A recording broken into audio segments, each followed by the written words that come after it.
Hi, good morning. This is Mitch Tarr from ZinMarketing.com, and at least it's morning here. It might be afternoon or evening wherever you are at. I thought we would do something different today and talk about some best practices, specifically split test, A/B split test. And I've probably told this story before, but you may not have heard it, so I'll tell it again. And quite often I go to email conferences and watch the speakers and see what's going on with others in our industry. I was at this conference in Miami, and there were about 800 people in the room, all either email marketing specialists or marketing specialists that worked in email or digital marketing agencies, but they all knew email marketing basically. And the presenter was doing presentations and saying, we ran this campaign and here's one version of the campaign, and then here's another version of the campaign. Which one do you think was the best, A or B? And half of the people in the room put up their hand for A, and the other half of the people in the room put up their hand for B. So what was interesting about that is half of the people were wrong. And these are marketing people. They all have experience and they all kind of know what is going on. But essentially, half of them were wrong. So the question is that the case all the time? And the answer is yes, it is. Every time I've seen that happen, every time I've seen people try to pick a winner, there's always a group of people that are not right. And essentially what that says is you want to take your campaigns and run two versions of them, an A version and a B version, and basically split test to see which version works the best. And that's kind of the lead into this best practices. I'm going to give you two ways to run split tests today. They're different and you use them in different situations, and both of them will be valuable to you. So what is a split test, an A/B split test? Generally speaking, an A/B split test is essentially what it says. You have an A version of something and a B version of something. They are different, and you try to compare the two of them to see which one produces the best results. The reason that it is important is you don't have to guess. You have a theory, I think A will work better, and you test it to see if you are in fact right. And that right there is one good principle of split testing. Always have a theory in mind before you run the split test. If you're testing subject lines, for instance, when you pick an A version and a B version to test, usually it's good practice for you to say, I think the B one is the best one, and here's why.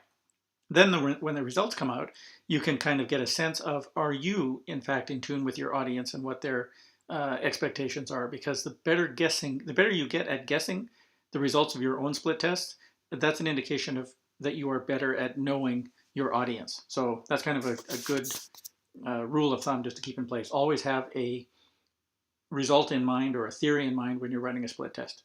So here's method one. Some software has split testing features in place. If you use MyEmma, they will split test subject lines automatically for you. If you use iContact, they've got a split testing mechanism in place. If you use Aweber, they have split testing.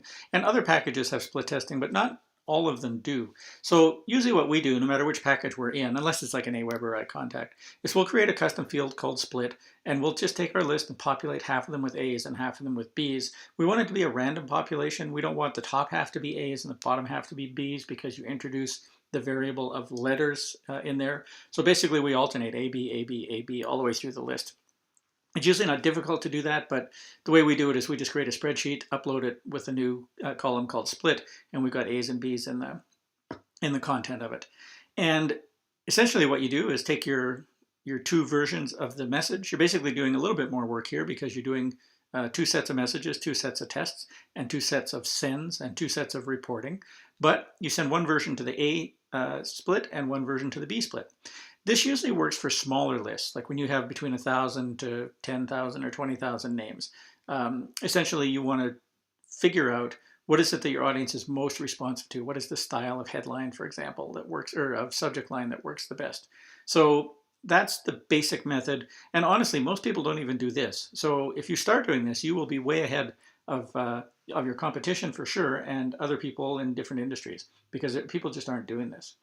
Method two, which is a little bit more advanced, but is way more valuable, if you will, is if you have a larger list, call it 100,000 names, what you would do is take and create an A segment and a B segment out of a small part of that list, like 5,000 names in each segment, or 10,000 names in each segment. And you don't want to make the segment too big, because then you're mailing too much of your list. But if you take 5,000 names and send an A version and 5,000 names and send a B version, you're only using 10,000 names off of your 100,000 name list. run the test, give yourself about 48 hours for the data to settle. And of course, you have to have 48 hours to do this. Sometimes with timed events, you don't have the time for this. But give yourself 48 hours for the data to settle, and then see which one is the best performer. And based on that, send that version and that version only to the balance of the list. So what you're doing now is you're testing small to see what the best result will be, and then you're releasing to the entire list after that. And I've seen this work really, really well, where the split between the two emails is quite high, and the result of the winner carried through the ratios, etc., carried through to the big list. So this is one way that you can test small and win big. And this, naturally you have to have a larger list to do this. You can't really pull this off with two, 500 name segments. That's really just not enough to give you a solid result. And I know there's some of you that statistically would know what the exact right size of a list is to make this mathematically viable. But in marketing, 10,000 name lists will work just fine.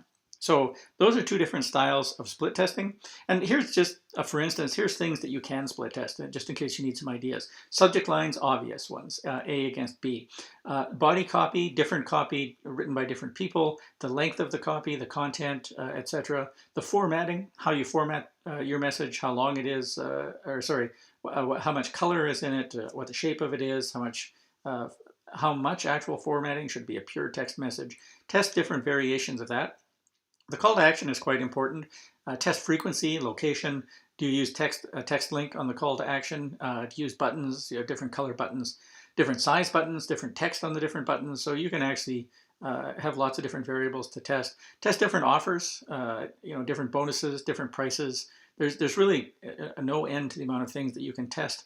My experience with email has usually been, and I've run some fairly large lists where we've split tested, but I tend to like the split tests A versus B. They are the purest and best way to kind of test your theories. When you start getting and testing 5 different subject lines against each other, you don't necessarily know what it is that might be giving you the strongest result. So for instance, if you test style of subject lines and then wording of subject lines, and you do 5 different variations, yes, one of them might stand out, but you don't necessarily know the why of it. So you want to learn from this, and I like the split testing A's versus B's because there's better learning from that. So of course, you can get ZinMarketing.com to help you out. Just go to ZinMarketing.com/help to see how, or you can learn how to do it yourself. We do a training program. NoSpamEmailMarketing.com tells you all of the details of that.